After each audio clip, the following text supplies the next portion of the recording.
ایک بھائی پوچھتے ہیں کہ کیا اذان کی شروعات اسراء اور معراج کی رات ہوئی؟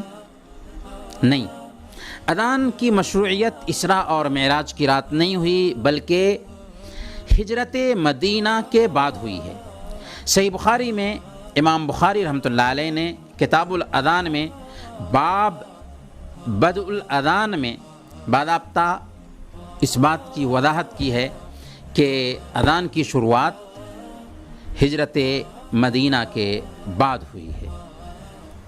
رہی یہ بات کہ کیا معراج کی رات اذان کی شروعات ہوئی، تو اس حوالے سے ایک روایت آتی ہے بزار میں، لیکن یہ روایت ضعیف ہے، کمزور ہے، نہایت ہی ڈیمیج ہے، لہذا اس حدیث پر اعتماد نہیں کیا جا سکتا۔